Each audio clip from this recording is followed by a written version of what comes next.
We are now live. We are live. Live? We're live? It's alive! YouTube says we're live. Twitch says we're live. I apologize, folks, for being a little late on the upstart. Well, it's par for the course with us, isn't it? We're always like 50, but not when we have a guest, and that's just not the best way to introduce somebody to your show. Well, I mean, last week they literally shut Twitch down to keep us from airing our show. That is true. They did shut us down. But shut everybody out. They got jammed. They did. On our show tonight, we have special guest. Am I saying it right? Echo Chernik. Yep, that's right. Excellent. Illustrator extraordinaire. We will be showing some of her stuff and talking to her about how she comes up with her stuff. Projects. Upcoming projects and all that kind of cool stuff. I mean, some really cool stuff. We'll also be talking Star Trek Discovery, the horrible reviews that the Orville is getting, and the shakeup over at Star Wars. But we'll be back in 30 seconds to discuss all that stuff. And here we go. The podcast is intended for mature audiences. The opinions expressed do not reflect this station or any affiliated partners. Listener discretion is advised. Ladies and gentlemen, welcome to the Geek EZ.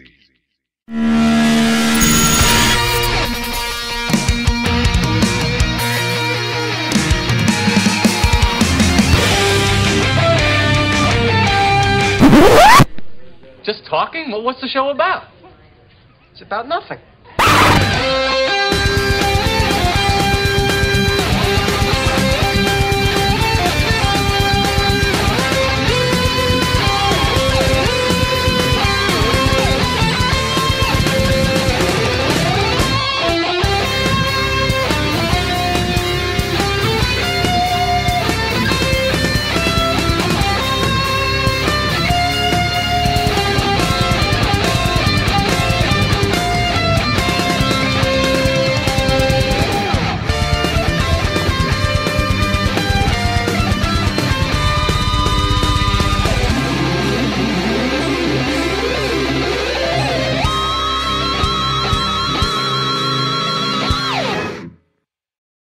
I've said it before, and I'll say it again.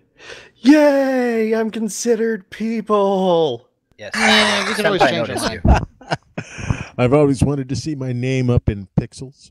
I just realized that I think me and Tank. Oh no, the Echo's website is in the Geek EZ chat. So yes, Yes, it is. if you want to just go look at her stuff that's in there, and I will post links. Someone will post links because right now I am holding my microphone. Don't ask. Don't worry about it. But somebody else post links. But it's I a can't pain in the do neck. all of this. Yeah. I can It do that. All right then. Well, right off the bat, Echo, I have to ask you, as an artist myself, your style just is unique. You have, I mean, it's realistic, but it's not. It's just, how did you start doing this kind of stuff? Hello. Well, first of all, thanks for having me on the show no problem. here. Well, I'm primarily an advertising Art Nouveau illustrator. So if you go to the main, I don't know which link you put up there. If you go to my main page, you see a lot of mainstream advertising Art Nouveau pieces. I've done work for Miller, Camel, Coors, NASCAR, Trek. Then I have my geeky side, and I do a whole lot of work for the role-playing game Shadowrun as well, which is in a completely different style, which I got that alternate page working, by the way. And then I've been doing a lot of game pieces as well. I've been doing a lot of work for Patrick Rothfuss lately. We have a Kickstarter going for that. So I've been doing the tack board design and the poker deck that we're doing. So I do a lot of different styles. So I'm not sure which style you're talking about. Well, there's the card stuff, which is really, really cool. But, Oh my. all right, now I'm looking at Spirit of Navigation, which has a tattoo look to it, and then click over to the seafood stuff that you did for, I guess, Buford Highway Farmers Market, and it's like almost photo manipulation, and it's just Oh my really goodness. cool. It's So like it's not they're actually paintings. They look they're all paintings. very realistic photos. Yeah, paintings. I had someone at my booth at DragonCon this weekend who was arguing with me, trying to tell me, no, those are photographs. I'm like, no, they're paintings. Oh, no, they're photographs. I'm the artist. I know. They're paintings. It's weird that people argue with about what it is. I know. Yes. I have to ask, have you ever done any tarot decks? I have. I've done 2 of them. I did the Shadowrun Tarot deck, which just finally came out this year, which is 70 whatever, 78 pieces of Shadowrun artwork. It took us 2 years to do, and I did a color your own tarot deck for Penguin Book Publishers about 10 years ago, and then we just republished it. But I have not done an Art Nouveau tarot deck yet because that's just going to take so long. I'm just, and I remember having gone through this when Tank said, you gotta check this stuff out, so I'm checking it out. Oh my, and she draws real women. She doesn't draw these salad eating. Yes. She draws real women. Women's got curves. Yes. Very beautiful work. Oh my goodness. You go over to that alternative page that I finally got up and running. It's a little rough, but I got a Princess Leia piece down there at the bottom and some Shadowrun pieces. I got curves in there. It's a little nudity, so if you're shy, don't go on that page. Well, YouTube might not like it, but it's artistic nudity though, so Facebook allows it as long as it's a painting. At the Princess Leia one up there. Just now, I got a question. Mm-hmm. Oh wait, no. There's one male. I see one dude. I do have a couple males. Okay. Yeah, but some people we've admitted on the certain show before the female form's better. Yeah, no, it's really funny. I mean, I grew up drawing Superman and Batman and all those guys, so I was always better at drawing the male form. And everybody used to yell at me because I used to do the Michelangelo where I would draw a man's body and just put boobs on it. And it took years of just sitting down and going through like photographs and sitting there, okay, no, and it's like nope. And I still have an issue with it. I still have to use all kinds of references. I cannot do what some artists do and just draw from the top of my head when it comes to drawing the female shape. Oh, I use reference. I work with models. I can't draw off the top of my head either. I actually shoot most of my own reference.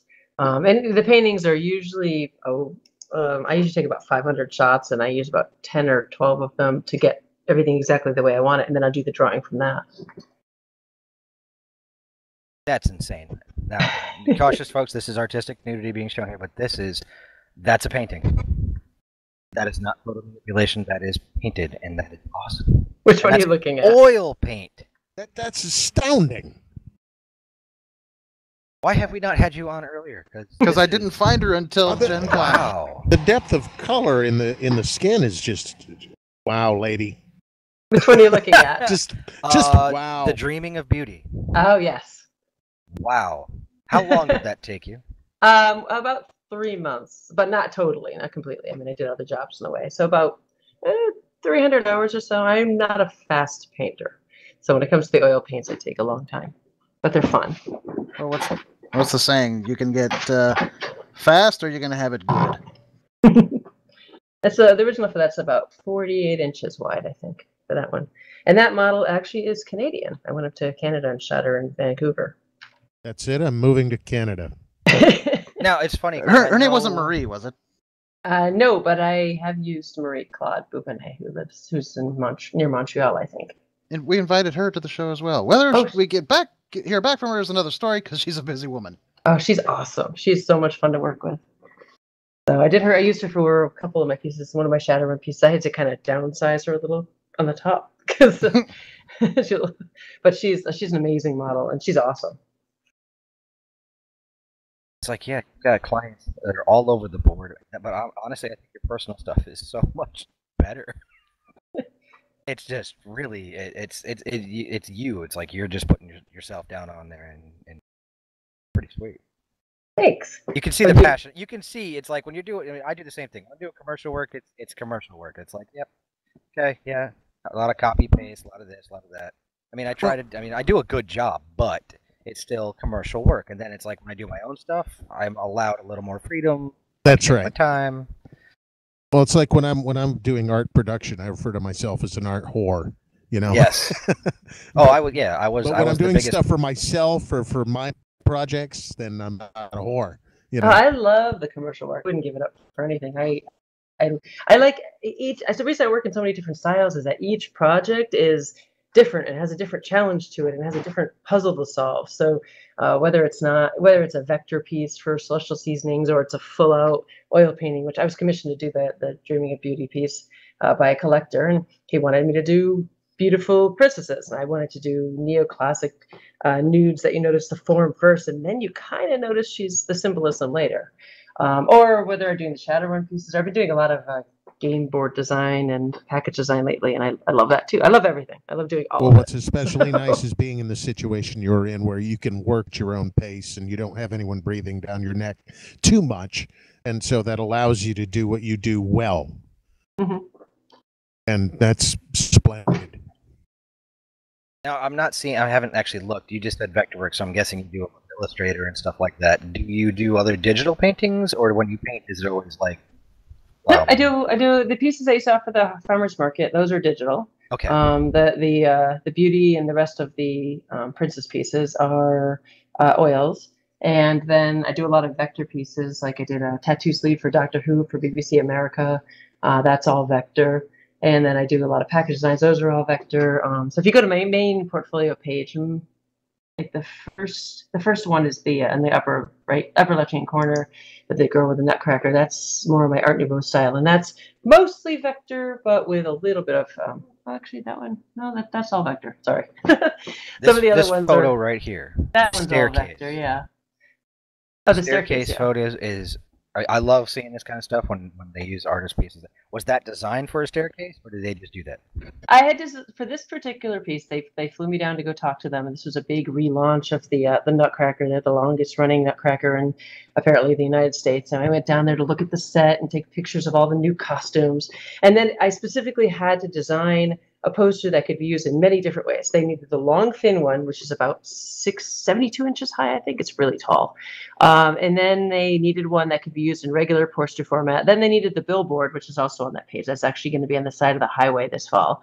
And then they needed it cropped to be on the staircase. And then they needed it to be on all the collateral material. So it needed to be a very versatile piece. Which is why I used the framework, and I had to design it specifically so it could fit in so many different ways. The level of details just absolutely lush. I'm just gobbling it up here. Yeah, it is. I think I'm going to start sending people when they ask, well, who would be a good person? And that guy's like, because I mean, I've had artists ask me, it's like, what should I do? How do I do this? What do I do? It's like, well, what do you want to do? And this is a perfect place. Like, do you want to do this kind of stuff? Well, that's what you need to do. You need to go learn this, and this. Now, I love that you said you work with models, because I know a lot of artists will sit there, oh, you don't need to just use photographs. And it's like, well, if you're using some kind of reference, it's good, but there's nothing like having somebody pose for you, because you get what you want and how the light is hitting it and all that kind of stuff. Yeah, usually when I work with models, I'll hire the model and I'll shoot whatever I need to shoot for that particular job, and then I'll shoot a whole bunch of other things that I just have in my archive, so that later on, if I need a particular pose, hopefully I have it somewhere along the way there. Then it's your bad luck. It's like, oh, got 95% of the pose. I got to steal the other 5% from this picture. Yeah, you have to be a little creative with that sometimes. I'm writing. Actually, we were talking about illustrators, sending illustrators there that want to. Or potential people that want to be artists. In about 5 years ago, we wrote a book called Echo Nouveau, and we're going to be rewriting it in the fall. And it's covers most of my advertising work, and it's specifically written towards artists and students that want to be an illustrator. Basically, going through all different styles and talking about the business aspect of being an illustrator, and how you can make a living at it, and all the things you run across, all the things that took me about 20 years to learn. I'll tell you what, I'm going to pick it up, because where I do use Illustrator and Photoshop, I am nowhere near, I mean, I do it professionally, but I'm nowhere near your level. Nowhere near it. No, I mean, I'm looking at this stuff going, okay, I need to learn how to do this kind of stuff. But, I mean, I was a sculptor. I'm a sculptor first and foremost, and I haven't done that in years, even though I owe some people some sculptures. What do you work in? All kinds. I mean, usually clay. I usually use a Chavant, and I'll just sculpt from that. And a lot of people are like, well, why don't you use polymer stuff? It's like, I mean, I did toys. I've actually done stuff for Walt Disney using clean clay, which blew people's mind. They're like, you sculpted that out of cheap clay? I was like, yes. It's not the clay, it's the artist, man. Mm-hmm. Right. That's what people say how did you get it so smooth? It's like, I've been doing this for 20 years. I know how to do it. Clean clay and soft aroma is the way to go. No. If you're going for detail, no. I'd use a Chavant medium, and that's how I use all my toys when I was sculpting. Well, if you're an artist, I mean when you're sculpting in general, though. If you're an artist, you can make art out of anything. Yeah, true. I'm sure you can do amazing Play-Doh sculptures too. Yeah, and my kids hate me. It's like, here, Daddy will show you how to do this, and next thing you know, Mickey Mouse is sitting on the table. They're like, but I can't do that. It's like, well, yeah, you can. You just make us. I can't do that, and they just walk away. Yeah, I might do the same thing. They're like, I want to draw a person, but you do it better. I can't do this, and they walk away. It's the same thing. Get frustrated. Luckily, my daughter seems to have picked up. My father draws, my mother draws. It just runs in the family. And my daughter has picked up on that, and she's actually sat on my tablet on the computer and doodled stuff out. I mean, she was drawing people 2.5 years old, and I was like, hey, his eyes aren't finished. And she'd go in and she put his pupils in, and I was like, well, check you out. And he'd have hair and ears and feet, and I was like, okay, well, at least you're looking at the world around you. It may not be exactly translated perfectly, but... It's the same with my son. He draws stuff, and I go, damn, I'm jealous of the kid. This last winter, coddle her. This last winter, my daughters made a snowman on the front yard, and it was apparently influenced by my work because it was a naked woman snowman, all nipples and everything. I was like, really, guys? Come on. Backyard with the nudity, please. Put some, just wrap a scarf around her. Wow, I'm looking at this, the hype one that you did for hype manufacturing.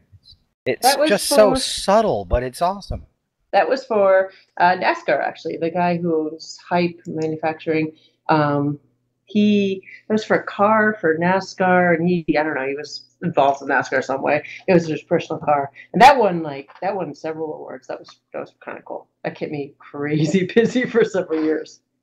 Now, in regards to the work that you've done, obviously you've worked with a lot of different companies and such. You mentioned NASCAR. You've mentioned Shadowrun several times. What are some of the other big projects that you've done? Let's see. I've done work for Miller Camel Corps, NASCAR. Those are all on the site. I did a piece for the She Could Dubai, actually. That was kind of cool. It was like a 20-foot long digital mural that they wanted me to make with all these horses in it, and they turned it on. They made it so that it was like developing during this party with like the 200 richest people in the world. So this big mural was like painting itself on the wall. I was like, wow, that's kind of cool. That was a neat project. I've done stuff for Disney, for some stuff for Mattel, do some stuff for Hasbro right now. Right now I'm working on the Kickstarter for Patrick Rothfuss for The Name of the Wind, and that's a fun project. We're doing a poker deck, and it's up for 9 more days on Kickstarter, which is so cool. And you guys have hit your goal rather well. Yeah, we're at... Yes, you have. I've actually just pulled it up. It's been so hard to keep my mouth shut about it, because everyone's like, are you working on anything? I'm like, no, yes, I can't talk about it. So for like the last year. So they look so simple, like these simple little cards, but I put so much work into designing them, because when you're dealing with a property like that where it has so many fans that are so invested in this thing, it has to be right, it has to be perfect, it has to they have to look at the character and say that's perfect, even if it doesn't look like they imagined. It has to feel like they imagined. It has to capture their essence. It has to capture their essence, because you can, you're an artist, you can paint a picture of somebody and it's just a picture, like a flower pot, or you can capture it and it just feels they're alive, and that's what I had to do with these pieces to make sure they were just right. So, well, for those watching the show now or listening in within the next 9 days, you can hit up on that Kickstarter, check it out. If you like it, you should back it. Obviously, and after 9 days, and you're listening to this, sorry, that's archived. We apologize that you didn't get to us in time. We'll still have the cards available. Yes, it's the Name of the Wind art deck. That's the Kickstarter you want to look up. We'll drop links. We'll drop links. What other cool projects? I don't know. Like Shadowrun Terror, I mentioned that. I've been working on that a lot. I've been working on that aside to my regular advertising work. I don't know. They're pretty much on the website, I think. I forget what I've been working on. I worked on so many. Oh, and we got Firefly in the Twitch chat, so our usual one regular has shown up, and so hi to you everybody can comment in as well. The YouTube chat. I don't know if you guys are. I just posted the link in there for the Kickstarter. You know what? Let me post the link for her website as well. Yep, and I've put those in Twitch chat as well, so we're definitely spreading it out. Although a good chance that Firefly was behind, so I will repost it. So anyway, I've been to Gen Con many times, but I honestly don't recall if I'd seen you there before. I'm assuming it's not your first time, though. I think this is our 8th year, I think. I have a gigantic 10 by 20 foot booth with lots It of was a big booth. mostly naked women and Shadowrun art and stuff, Hey. so it's kind of hard to miss. That's not what drew me. Yes, that's totally what drew me. I know, it's a terrible job. Do they make you cover the stuff up? San Diego Comic Con does. Gen Con, not really, no. Okay. Dragon Con we usually do anyway. But San Diego is very specific about it. They need everything covered. Well, doesn't Dragon Con have like lots of weird rules about what you can and can't do? Yeah, they have a lot of rules there. So each show is very different. Gen Con though, they're very loose. They're loose with that one. They don't. Yeah, just depending. guys, if you got the link and I just posted it, you're in one of the chats, and you click and go to her website, go to the green tea Celestial Seasonings green tea artwork. I mean, it's just box art, but I mean, it's box art. I mean, it's like, wow.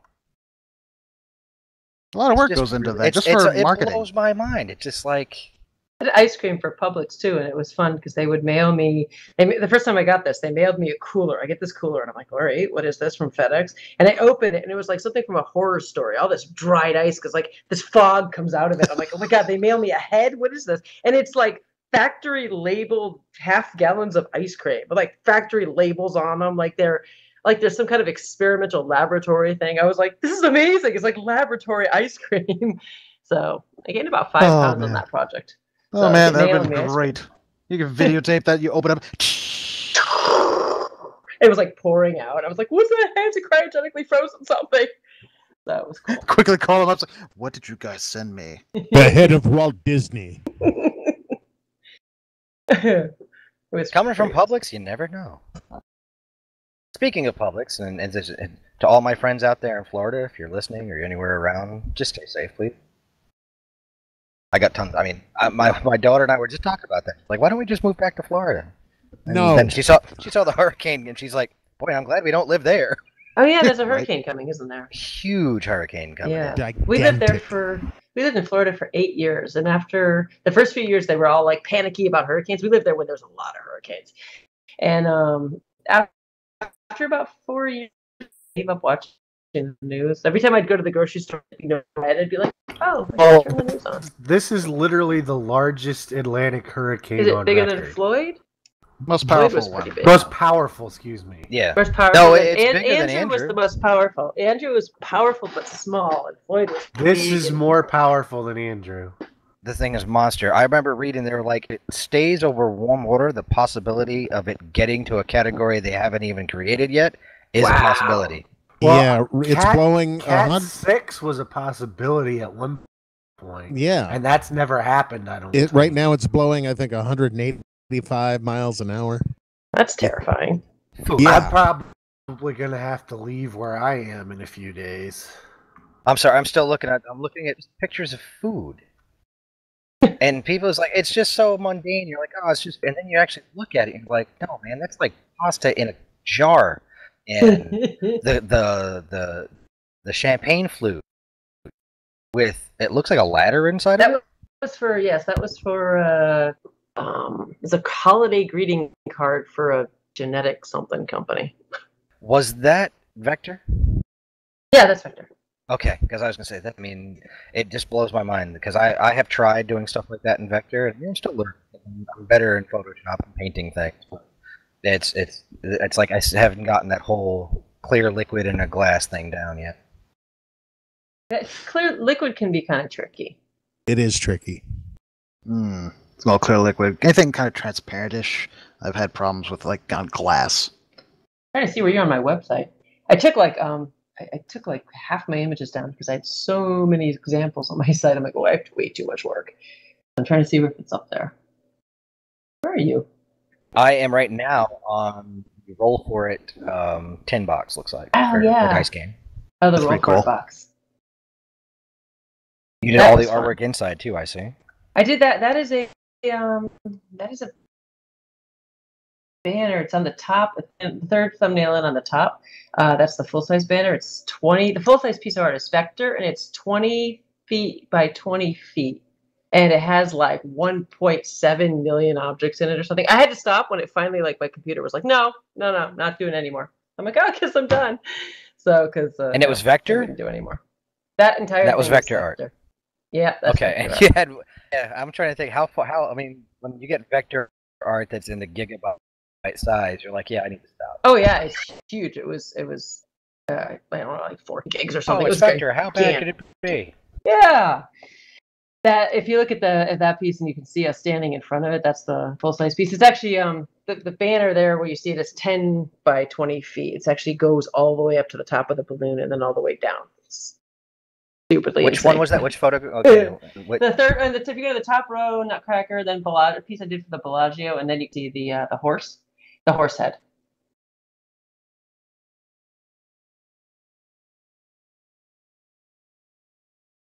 Wow. Was that horse head delivered?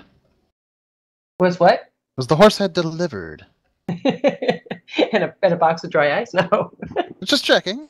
That is awesome. Now, you said you had a book coming out that was going to be geared towards young artists. Anybody who's listening right now, any like quick advice you might give to some? I mean, I'm not kicking you off or anything. Saying go away. I'm just curious because I've had other artists. I know Tank has had other artists who say, "Well, what do I do? Where do I go? Where do I start?" And there's also, I'm assuming you're kind of on the, we'll just to put it mildly, on the kind of the bigger side of things. Like you've talked about all of these different companies, so you've got a lot under your belt. I've worked with a lot of different companies. So the book that we're going to be re-releasing this one, but I'm doing a lot of updates on it so that I specifically talk more to the students to give this sort of advice. And that should be out in the fall. Just watch my website. I have to finish writing it first. We'll have it up on Kickstarter sometime or Christmas-ish. But advice that I tell my daughters who both want to be artists is just to keep at it. And they're always comparing themselves to everybody else, which is something that I think all artists do. And I remind them that, don't compare yourself to anyone else. Just do what you love to do, and people will come. They'll see the passion in it, and they'll come to you. Like I was doing Art Nouveau before Art Nouveau was popular, and I just kept doing it, and eventually it became popular again. So just if they'll see the passion, they'll see what you that you love doing it. So don't worry, don't try to conform to someone else's style. I'm also the coordinating judge for the Illustrators of the Future, which I think is illustratorsofthefuture.com. And that is a really good contest for unpublished artists, unpublished illustrators that want to, win money and to get exposure. And if you win the contest, you actually get flown down to LA to spend an entire week hearing me talk about the business of illustration. Which is not an easy business. Which is, it's an awesome business. I love illustration, but it is not for the faint of heart. Kind of like comics. Especially freelance illustration, because you work all the time, but you love what you do. So it's like, working 15 hours a day, but you love it. So it's definitely it's something you have to do. You have to be a freelance illustrator. You have to be able to manage your own schedule and not get distracted by like TV and other things. You have to be like, nope, I'm working now. This is what I'm working. So yeah. So do you catch yourself working longer than you should? Because I know I do. Oh, I work all the time. Okay, yeah. Absolutely. Are you like a late night person or an early morning person? I will work all night. You're what? I will work all night. I do my best work at night. I do my best work if I go to bed at like 8 p.m. and I get up at 1 in the morning and there's like nobody around and I work like I'm an early morning worker. I'm just glad school is. I mean, I was a stay-at-home dad and I had twins, and today they're in kindergarten now, so I have 8 hours. Ooh. Where I can sit and do stuff. And the client I'm working for right now loves it because I can give her updates every day. And it's like, hey, look, because I'm doing some animations right now for some games and stuff, and like 2D animations. And she gets an update every day. She's like, oh, this is on, or close to every day. But it's great for me because I can work 7 hours with an hour-long lunch break or something like that. And I have a full work day, and I feel like I've accomplished something. Where before I was they would go to bed, and I was up until 2, 3 in the morning, and I was exhausted the next morning. So I mean, for like the entire summer, and before that, it's like if I had to work, I had to wait for them to go to bed. And people are always, why do you always have bags under your eyes? It's because I sleep 4 hours a night. Oh. I've been doing that for 5 straight years, but I don't have to do it anymore. I can be in bed by 11 o'clock now. School is a wonderful thing, isn't it? Sending them off to school and getting some work done. Now, yeah, I mean, I know I think one of the best advice you just gave was do not compare yourself to other people. We actually had that conversation with another artist. He goes by Riv6 online, and he compared him. Apparently he went and took his portfolio to get looked at by a fellow go by Art Germ, and well, that didn't go over well. Got torn apart, and it destroyed this kid. I was like, don't do this. Don't go and ask people their opinions. Just show it. Don't go looking for something because you're not going to like what you find, because especially if someone who gets approached, I'm sure Art Germ gets approached constantly. And I know other people get approached, like, what do you think of this? What do you think of this? And they've probably seen 1,000 pieces of artwork, and they really just don't want to do it anymore. But on the same side, there's professional courtesy. It's like you give constructive criticism. You don't just like pop somebody's bubble and walk away. Yeah, constructive criticism is important. That's what we learned when I went to Pratt for illustration, and one of the things we learned was how to criticize other people's artwork. You don't just like blow it out of the water. And I hate when I see people do that, when they just like rip somebody a. Even sometimes I look at people's art and they have to come up with something positive, but you can always don't show me that before I've had coffee. You have to come up with there's always something positive, whether it's the color or something, or the pick out something positive before you pick out something negative. So there's an art to constructive criticism. So if somebody beats you down about your art, don't feel too bad about it. Yeah. It's probably not completely just about your art. Like you said, they probably haven't had coffee, or maybe they're in a sour mood, or whatever. Yeah, I tell the anecdotal thing to people who do that is like, I was at a comic convention, one of the few that I've been to, an actual comic convention. And I went around, I brought some pieces and stuff. Now, I was never really thinking about going to comics, but I had drawn up some pages. I went to DC, I went to Marvel, and they were like, yep, you need some storytelling work. Your storytelling's a little off, but everything else looks pretty good. I went to Image Comics. Now, this is back in like 1996, so Image is at its height right now. They were like the comic book company. Everybody wanted to work for Image. And the guy's looking at it, and he's telling me, well, your anatomy's all wrong. And I didn't have the heart to tell this guy that, dude, I've been teaching anatomy for the past 3 years. I mean, and it's like, I'm not going to take anatomy classes for someone whose comic book company thinks that a human body has 16 stomach muscles. And it was just like, and I laughed when I walked away. My roommate, because I was in art school, I went to Pittsburgh, the Art Institute of Pittsburgh. And my roommate was with me. He goes, did he really just say that to you? I was like, yes, he did. Is that why you're feuding with Rob Liefeld to this day? No, because it wasn't Liefeld. It was not Feld. I don't remember who it was. I don't even think it was an artist for the company. I think it was an editor. Oh. And now I think one of the best pieces I got, I think, it was the guy who drew Robin at the time, and gave me hints on storytelling and stuff. And he's like, do you really want to do this? And I was like, no, not really. What do you want to do? And I told him, I was like, I'd either love to animate or I want to get back into sculpting and do that. He goes, well, follow what you love and do this if you need to, fall back on this. So yeah, learn it, but do what you want. And that was the best advice. So I went on and I started doing special effects in movies and working for Disney and that kind of stuff. It was all good. Yeah, you can do what you love, and you just keep at it, and people will see that you love it. Yes. It just comes through in your work. They can tell when you don't love it. There's always someone who's willing to buy your stuff. Just like might have to look for them for a while, but once you're out there and other people start seeing it, and once you get that first big client, you're out there, and it's like, I mean, I had a little help, I mean, here and there, where I was internet famous for a little bit, and people jumping all over me.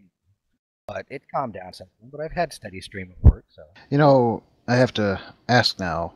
Well, let me throw this out to our staff. I think we really, when we get in a position where they can go to conventions, why not have our own booth? We need a big Geek EZ banner. You think we should get Echo to make that banner? Oh my God, yes. That banner would be amazing. I mean, I could do it, but I would love to see an Art Nouveau Geek EZ Something banner. tells me we can't afford her. Probably not. We could Kickstarter. Well, just think about it. Art Nouveau, 1920s, Geek EZ, the Speakeasy kind of thing. I mean, it all. You could Kickstart it. Okay, I heard Kickstarter in there. Yeah, we could Kickstarter that. Yeah. And they're all good. And people are like, "Don't you have an artist who is like the dude who runs everything for you guys?" Yeah, but he wants this.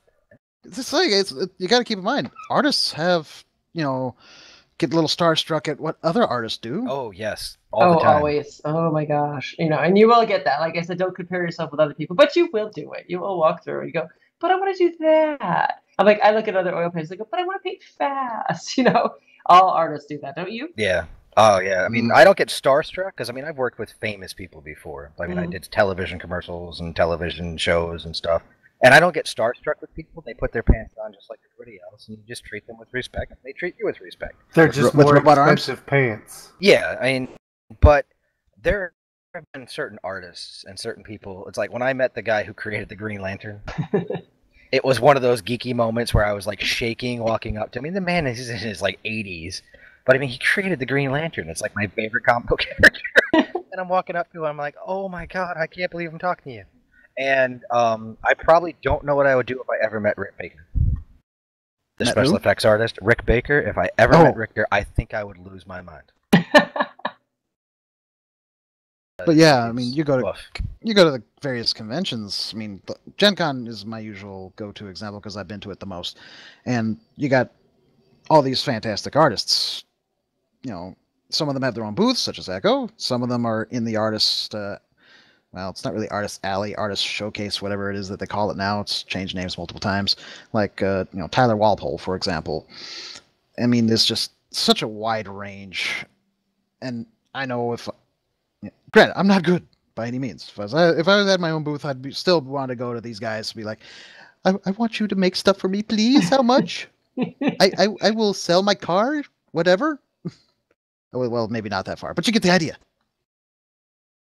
But if you want it that bad, you'll sell your car. Mm-hmm. I just say that because I've done it, so What, you sold your car? I did. Yes, I did actually. Okay, so San Diego Comic-Con, right? It's got like an 8-year waiting list to get into San Diego Comic-Con. It's ridiculous. It's ridiculous. So the very first year we started doing shows, like the very first year, someone said, "Sign up for San Diego." I'm like, "I'm not ready to do that. I'm nowhere near ready." They're like, "Just sign up now. It's got like an 8-year waiting list." So I signed up. Of course, about 2 years in, I'm ready to do San Diego. So I check, and it's still got like a 5-year waiting list. And I called them up to see where I was. And they're like, I guess when I first signed up, I had 5 years. So I called them up, and they're like, "Oh, it's an 8-year." I'm like, wait a minute. It was 5 years when I signed up. It should be like down to 3 or 4 now. And they're like, "Oh, no, it's not." So I hang up the phone. I'm like, "Oh, all right." And we're ready for the summer. We're ready to go. We're all packed. We got everything invested in it. We have like no money in the bank account because everything is in our trailer and all packed and everything. And he calls me up and he's like, "Oh, are you sitting down? Because I showed your artwork to a couple people around here, including the guy who runs the show, and they really like it. And we've had room for you. So you just need to pay for the booth fee, which is like $3,000. And then and I need that by Tuesday, and yeah, it'll be good." I'm like, "Okay, yeah, no problem." And I'm going, "Oh, you don't have any money in my bank account because everything's invested in the summer." So I'm like, "Okay, honey, we not only have to buy the booth by Tuesday, we also need to get enough product for San Diego." So, all right, so we sold a second car so we could like get the product and get the booth for San Diego. So yeah, so if you want something bad enough, you will sell your car. I wish I had a car to sell back then. That's our second car, so. That does open the question though, because we've had Adam Withers Comfort Love on the show, and they talked about, because they do a lot of conventions, and they mentioned that they've done San Diego. The question though for them and for you is the same: is it actually worth it? They found that going to smaller conventions has actually been more profitable, economically feasible, than going to like the big convention because it's so packed and people can't hardly get to you. I don't know how that works out in your case. I guess it depends what you're looking out of it. Profitability-wise, San Diego is expensive, and I don't really know any artists that make a huge profit there because it's so expensive and there's so many people, and a lot of them, it's their first time at a Comic-Con, and they're just wandering in a daze by the time they get into the hall, and everything is way more expensive than they expected it to be because the hotels are so expensive. So by the time they get into the hall, they usually don't have any money. But it's really good for exposure and for meeting other people and for networking. We do it a lot because we travel during the summer. This is how we vacation, because when you're a freelance artist, you can't really just take time off. It's called not being paid. So we a couple of years ago we started, or 10 years ago now, we decided we wanted to vacation when the kids were 10 or 6 and 4. And so we bought an RV, and during the summer we do San Diego Comic-Con and then Gen Con and then Dragon Con and sometimes stuff in between. So that's what we do actually for our summer vacation. So when you saw me at Gen Con, I was like, this is my vacation. But San Diego, we just do that because it's the first one on the route. It's near Disneyland, and it's not our most profitable show. Gen Con is definitely our best show. But smaller shows are probably more profitable depending what you're doing, what you're selling. Yeah, it was actually I was surprised and I talked to a few other artists at Gen Con. They said as packed as it was, and the fact that they sold out on all badges, it wasn't as bad. There was a couple of them that said that their previous year was actually more cramped for like people walking around than it was this year. You mean Gen Con? Mm-hmm. Maybe because they had Lucas Oil available to spread out a bit. It didn't feel more cramped this year. It really didn't feel too much different than any other Gen Con, I think, personally. Yeah, which is actually, impressive considering that at one point they were in bankruptcy protection. So they managed to do pretty darn good for themselves. I love Gen Con. It's our favorite show. That's not. I'm looking at the Gremlin right now. That's pretty awesome. So, in a different direction, sort of, is there any project that you would love to do, just never got around to doing it? Oh, Like, say, if someone approached it, hey, we'd like you to do Star Wars or Star Trek or whatever. Or just you yourself want to do, I want to do a not Art Nouveau, however you pronounce it. Ugh, I can't speak that suddenly. Art Nouveau. Yeah, thank you. Say I want to do steampunk mice. I don't know what I want to do.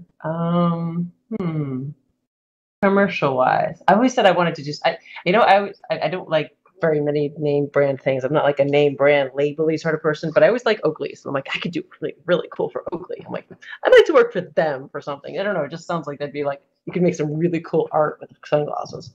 For commercial wise, who else? For personal projects, I'm so busy. It's hard to think of what I want to do. I'm doing everything I want to do right now. I can't think of anything. That's a happy artist right there, folks. No, I'm doing this thing with Rothfuss, and I'm having a great time, and I love doing commercial work, and I don't know, everything new.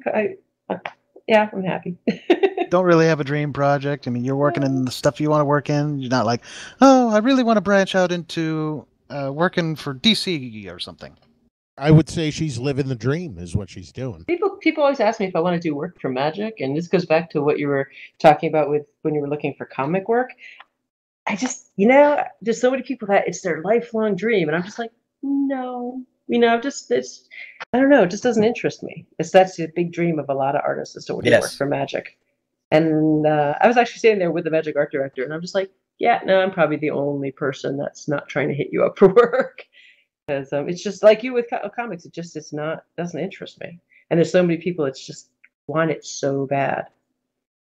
Well, it's funny because I thought the same thing about comics as I thought about animation. And you can ask the guys now. I'm actually been animating stuff for our show, and for the longest time, the idea of drawing the same thing over and over and over and over again drove me nuts. And it was like, that's why I like sculpting. That's why I like, because it was like you finished it and you went on to the next project. I didn't have to sculpt.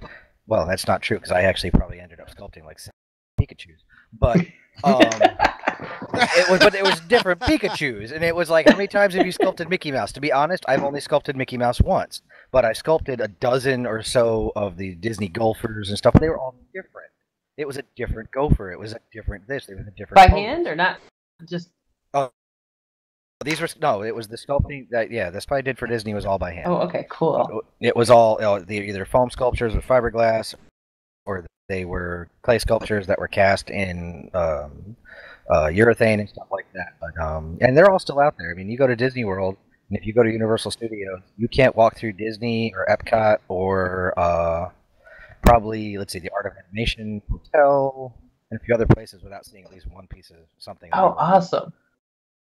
Yeah, a lot of people, it's like, you go to Universal Studios, one of my biggest, like, pats on the back, if you go to Universal and you go into the castle, Hogwarts Castle, at the end of the long hallway when you first walk into the castle is Dumbledore's office door, which is a big griffin. Mm-hmm.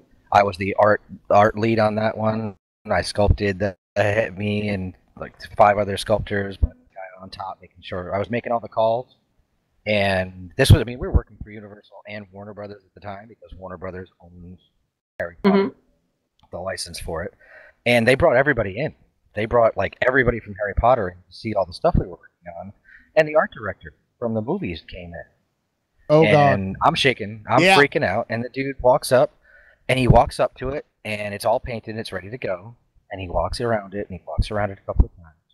And he calls us, he asks, who sculpted this? And my boss looks over, and he goes, well, Adam was our lead, and a few of the other guys over here. And he brings us over, and he looks us in the eye. He's looking at it, and he keeps looking back at the sculpture. He goes, if I didn't know any better, I'd say it was in London. I lost my mind. I mean, it's like we replicated that sucker right down. I mean, we did a good job. The painters did an incredible job at it, but it was like that was my first real big. Wow, I just impressed the art director from. Well, that's Harry and Potter. that's the like, thing about awesome. kind of work is you end up with some great bragging rights. Adam and I Yes.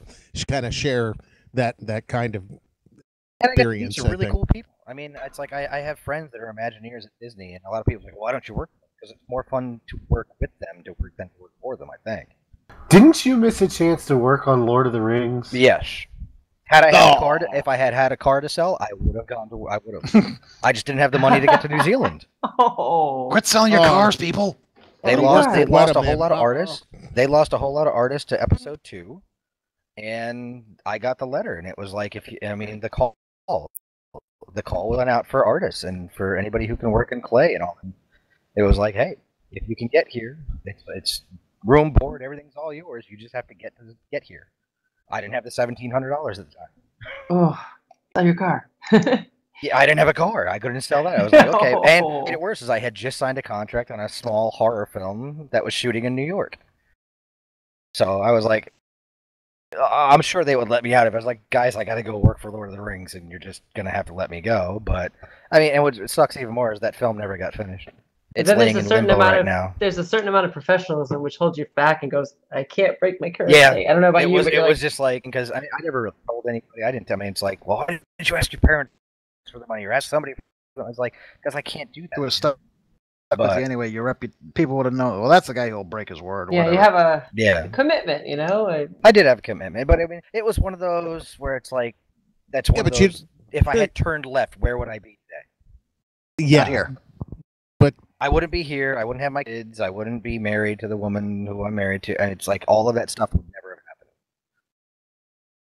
So, I mean, even though the road was bumpy, I think I'm where I want to be right now. So Awesome.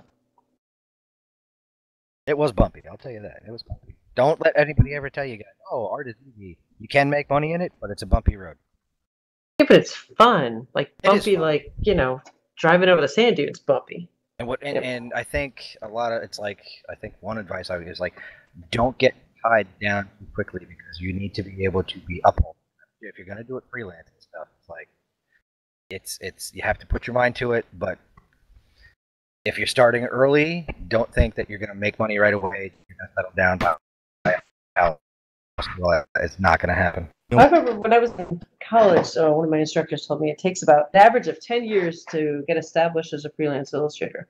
And I Yep. remember one day, all of a sudden, I was making work. I was like doing work and I was paying my bills. And I looked around and I went, oh my gosh, I'm making a living at this. And it was almost exactly 10 years. I was like, wow, he was right. So, and a spouse is important too. Somebody with my husband and I switched off early on. So, one of us would pay the bills and the other would work on our, career. And then we'd switched off a lot. And that helped a lot. So having a spouse who's willing to work with you is Yes. definitely a big thing. Yeah. Having somebody there to support you, I mean, I don't know, as an artist, I'm sure you go through the bouts that most other artists I know, including myself, where you just look at your stuff and you're like, am I doing what I'm supposed to? Is it really good? I mean, I do it. I do it. It's like, and my wife will come up and she'll rub my shoulders like, sweetheart, it's awesome. Just keep going. That's all I needed. I know a lot of artists that are exactly like that. You always do that. This is what keeps you trying to get better. If you were just like, hey, I'm awesome, then what's the point of trying to get better? I mean, if you're like me, you're always like, okay, I'm gonna try this. I want to get better. I want to try this. I want to, I don't know.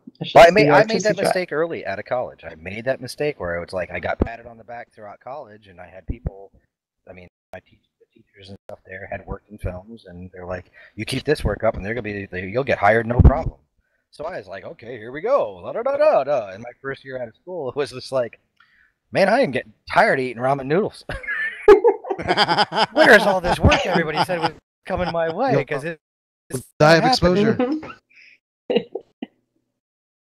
It was one of those, but it was like, it's once you realize, it's like, wait a second, you actually got to go do something now. You can't just sit around and use your portfolio that's 4 years old from college and expect people to, oh yeah, no, you got to go do something, make something, dude, and keep creating every day. You have to keep creating. The reason I have so many different styles is that I keep working in, I work with whatever's out there. I mean, I fish with many different lures, I guess you could say. Because sometimes there's less commercial work. There's usually less advertising work. Honestly, I found over years looking at the pattern, there's less advertising work when we're around an election year. It drops because all the ad agencies go, oh, we don't know what's going to happen. Save our money and go with stock art. So that's when I do more Shadowrun work and more personal work, and then so it kind of goes up and down, up and down. So just because you're not getting work doesn't mean you suck. Sometimes it has to do with other things. Now, go ahead. Oh, I was just going to ask, since it's the difference between commercial work, personal work, and such. If hypothetical, we go for the big Geek EZ, Echo made banner. I'm assuming that would be your commercial rates. I'm assuming do it also based on how big it would be. What would your rate generally go for? It depends. The rates depend on how long it would take, what it's being used for, the demographic it's going for, and the size of the company as well. Commercial work obviously pays more than smaller companies. What I do for Miller and NASCAR and stuff pays a lot more than what I do for Shadowrun. But I do the Shadowrun stuff because I love it, not because it pays. I have to balance. So it would depend on how big it is and what, and how long it would take me. So I'd have to figure out what you want in it before I could give you an accurate number. Which is fair. So if we're talking, say, company of 100 people and they only have this niche market versus, the NASCAR thing where millions of people will see the image on a car, for example. It's a very significant difference between the two. Smaller company, first of all, like I said, I have to balance it between my larger clients and my smaller clients. I have to formulate a balance in the studio so that I can, keep the studio profitable. But we're as an artist, you always have to take on jobs that you love, or you become really, really bored with doing just the jobs you don't love. So I always tell my students, when you're trying to figure out what to charge, you have to take all of those things into account. Obviously, smaller companies aren't going to have the budget of a larger company, and you have to figure out, is that something that interests you, because you're going to be putting time in and getting less for it. Then you have to figure out, well, how can I make it profitable? You mentioned a Kickstarter. That would be a good way to do something to make it be possible to do. Yes. Also, selling posters and prints of things as well tends to offset those things. As far as how much I would charge for it, it kind of depends on what you want on it and how complicated. You said Art Nouveau, but do you want 20 figures riding horses and such? Because that's going to take a lot longer than it is if it's just actually, we're all just going to be piled up on Jim's back. And he'll be piloting his shuttle. Yeah. I mean, if there's I don't mind. We want a shuttle and 3 mechs. I don't do mechs. Well. Everyone's like, what don't you use? Mechs. I don't do it. No. If you're like, no, but that's what we want, that's going to cost more because that's not on my comfort zone. Now I got a question. Do you day rate or do you hour rate? I usually do it by the project. So I figure out how complicated it is, and I figure out how long it's going to take me to do. And then also how I fit it in around other projects that'll help pay for it if it's a lower rate project. Like, for instance, a book cover for Shadowrun pays about $2,000, but a book cover for Random House pays about $6,500 or $5,500, depending on the cover, if it's a wraparound or not. And I have to kind of balance the lower one with the higher one to make sure that I have the lower and the higher amount of work going about the same time, so that I can, but I support the entire family on what I do, so I have to make sure that that's all in line. Got to maintain the production line, as it were. I got to kind of keep it at a flow. But when you're an artist, you can't. I don't think you can just say, this is how much I get paid and that's it. Because no. There's things that you want to do, that you love, that you want to do because you're an artist and you have to do them. And even if it's lower paying you. You can learn about your style and yourself as an artist, and all of a sudden you have like this great piece, like the piece I did for the Connecticut Opera. That those didn't pay tremendously well, but I ended up getting a huge amount of work from them because they got on the news. They get a lot of publicity. So it's always like a balance. It's a game. And if anybody is an illustrator and they want to talk about rates or they're not sure what to charge, you can always just Facebook me. I end up talking to a lot of students, helping, especially young illustrators who are like, what do I charge? You can always just ping me and I can. I think help one you of out with that. one of the better pieces of advice is like, don't be afraid to ask them what their budget is, and then you can work from there.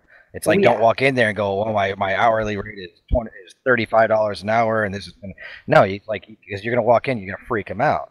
And you could also potentially be leaving money on the table. Yes, you could be. You could be sitting there and be like, well, we're gonna budget it for $50 an hour, but if you're only gonna charge $25, all right. There's and 3 times in my career working with ad agencies, I've had them call me up and ask me for a quote or ask me to have a bid on a job. And I've bid what I thought was an extraordinarily high amount of money. This is early on. I was like, okay, I bid a lot. And I'm waiting, like, I'm all excited. I'm like, okay, I hope I get this. This is like great. And then they called me back. This happened 3 times, mind you, over the course of like 15 years. And they said, okay, yeah, that sounds good. Just double the bid and resubmit it and we'll be good. And I'm like, oh, what?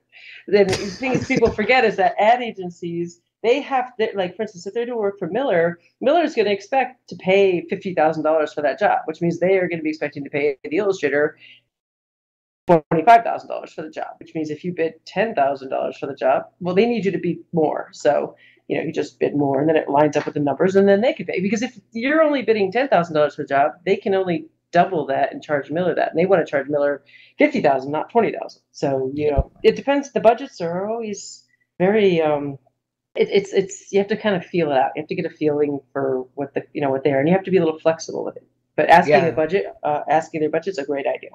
And it's weird. It's weird when you get that kind of stuff, and it's like, I remember bidding a job. I think I bid it at $3,500, and I got an email back within 2 minutes, and they didn't even blink. And I was like, holy crap, I should have asked for a lot more, because I bid it out. Like, you know what? That's it. That's not a bad price for what it is, the amount of work.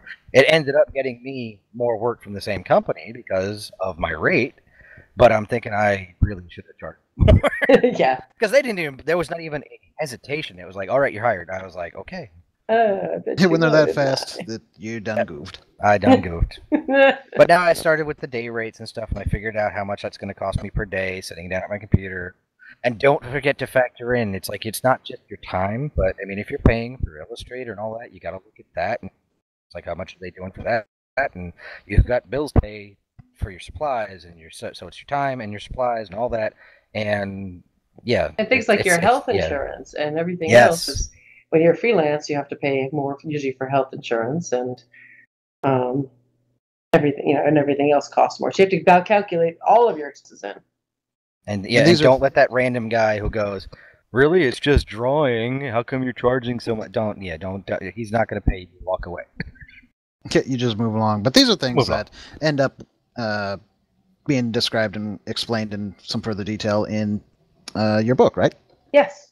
Yeah, I talk a lot about that, because it really is, when you're when you're freelance commercial illustrator like I am, it is really, you have to kind of feel it out, and it comes through experience. Because you will screw up, and you will bid too low, or you'll bid too high, and you have to kind of learn to go with that. You ask them for their budget, and what I did early on a lot is I'd ask them for their budget, and they would go, I don't know, and I go, well, last project I did that was similar to this paid this, and if they balked, I'd go, and you have to kind of read them and figure out how you can get it within their budget. You're like, well, if we, did it simpler, if we did it simpler here, or, if you gave me more time and I could fit something else. There's always ways to manipulate. And I talk about that in the book a lot, on how to get it. You have to get it to a happy medium, and just make sure it's something that you want to do too. If somebody wants you to do something for free or for a very low rate, and you only want to do it because, you want to be published, you might as well just do a piece that you love and get, and promote yourself with that if you're not happy with what they're paying you. Don't do pieces for free. Well, no, that'd be crazy. All right. Yeah, question for staff here. Wolfie, you're still here, right? Yes. All right. I'm assuming you don't have exactly a new car. How much do you think we could get for it? Get about $3,000 out of mine. Maybe 4. Maybe we could use that as a down payment. I mean, sure, you won't be able to travel very well, but yeah, who needs that? Sure, there's a my I'm not tying myself into a number on the air. No. I wasn't saying you should. I'm just saying we should sell Wolfie's car. It's technically not my car. Then you really should sell it because you're not going to get held up for it. Oh, well. Can we switch gears? Yeah. I mean, it's like I could sit here and do this all day, but I mean, it makes for kind of it starts to drag on, and people don't want to hear shop talk. We do have to talk about some of the crazy things that are going on. Yeah, crazy stuff going on. Speaking of you're creative things, right, Echo? What? You're gonna hang with us for a little bit, right? Oh yeah, I don't have anything to do. I'm just painting. Now I mean, are you like a sci-fi, Star Trek, Star Wars kind of person? Yeah. Okay, cool. Yeah, speaking of the creative guys, like creative differences kicked in over the whole Star Wars Episode 9. Yeah, that's the big one. That was one of the bigger ones, and it seems like Disney. It's like they're just lining them up and knocking them down at this point. But well, Lucasfilm's been very, very tight on that anyway. We saw that with the Han Solo thing. And... Yes, but I think Colin Trevor how do you spell his last name? Trevorrow? I don't know. I think his main issue was his last film was the biggest dud. It was like a big dud. I mean, he had a big hit with Jurassic World. I think he's still doing Jurassic World 2, but I'm not sure if he's doing it or not. But he was coming off he was riding high on Jurassic World, Star Wars. But this one was like, oh, this guy's got some chops. And, I guess there was creative differences, and now they're actually talking to Rian Johnson, and they're saying Rian Johnson and J.J. Abrams are back on the top of the list. Come in to do Episode 9. I don't want JJ back. No, me neither. I would love to see Spielberg do a Star Wars film, but I don't think they could afford him. I think he would feel like he was stabbing Lucas in the back. I'm sure he would. You know what? Bring George back. Oh dear God! Could you imagine the amount of just people minds exploding everywhere, either for or against? I'm sure he wouldn't do it just because they have already veered so far from what he had imagined that he would try to bring it back, and there would be. How do you argue with George Lucas? It's like, I know you created the thing, but. Well, there's also the issue that apparently he changed his mind an awful lot frequently, and so that caused a lot of problems with production in general for various games. Games that you hear about, it's like, oh, that would have been really cool, and it just died on the vine because he couldn't make up his mind, or he'd straight up say, oh no, that's not what happens. And so, yeah, I mean, I imagine that would be probably a nightmare if they were to bring him to direct. Not that they will, but if they did. I know some people thought that they might give it to Ron Howard.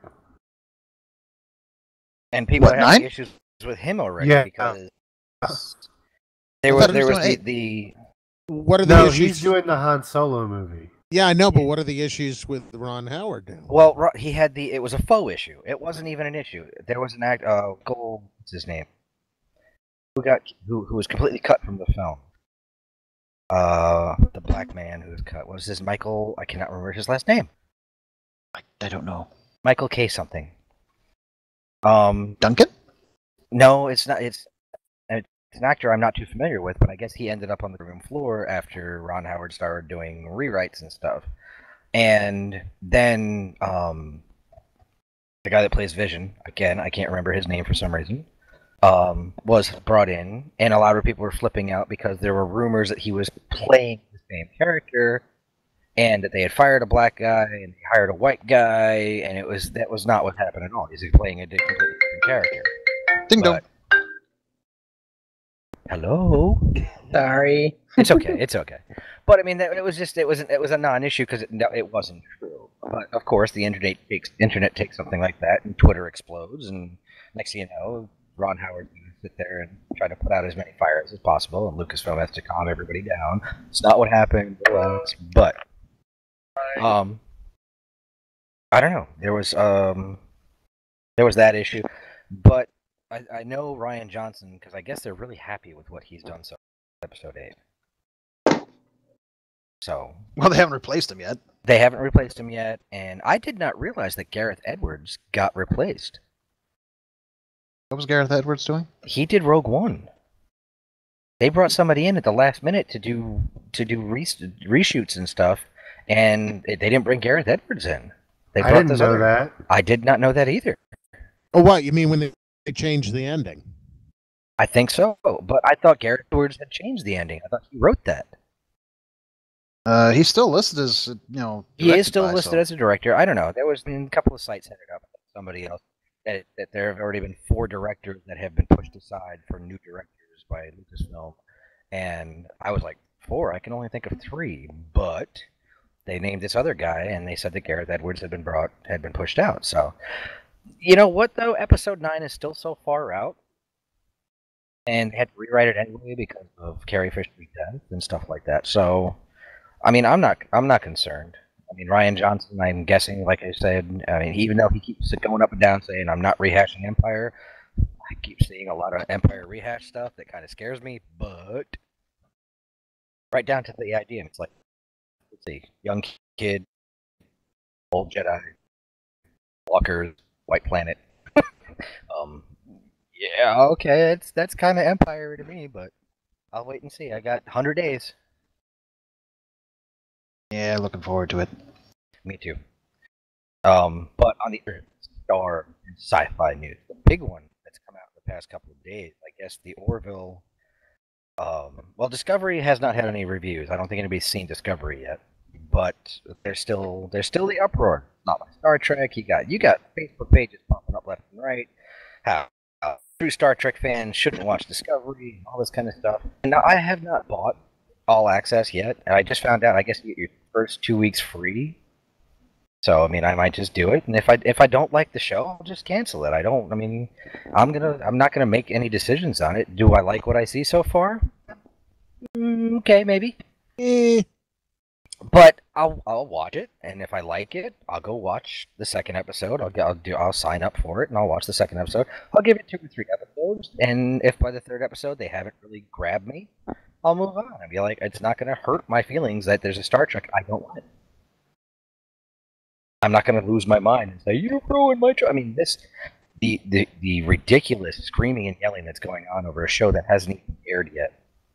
Especially when you do go back and look and say, let's see, Star Trek got bad reviews, The Next Generation nobody wanted because it wasn't Kirk and Company, Deep Space Nine, well, you're just ripping off Babylon 5, and then there was Voyager. Why do we need this Star Trek show? And Enterprise. Well, Enterprise was an entity of its own, but they were all hated. We had Doug Drexler on a few weeks ago, and he said that nobody liked him. And then, I mean, Next Generation is considered a classic at this point. Everybody loves the Next Generation. Deep Space Nine, the best Star Trek show ever made. But each one got ripped on. Each one got ripped on. So we'll wait and see what happens. Well, But what then worries me is Next Gen and Deep Space Nine took a few seasons to really get going, and in this day and age, most shows aren't allowed to do that. Well, I mean, you had Marvel's Agents of S.H.I.E.L.D., which did have a stumble, but they managed to pull it together. Well, the good thing, I mean, what Deep Space Nine and Next Generation had was they were in syndication. Whereas they were not a network show, they were not beholden to any one network. They just had to make sure people bought the show and aired it. So they had that going for them. Whether or not Discovery brings people into All Access, I mean, if it is a dud of a show and people really turn away from it, it could cost CBS money, but they've already ordered the second season. Supposedly. But then again, That hasn't been officially announced yet. Yeah, we've also heard things like that where they already greenlit sequels. What was like for... I want to say it was Amazing Spider-Man or something? Or no, Fantastic Four. Fantastic Four, yeah. And then that, crashed and burned. But they did actually greenlight that sequel, and then they tried to switch gears and say, oh. But, well, Josh Trank was one of the directors that Lucasfilm had tossed to the side over creative differences.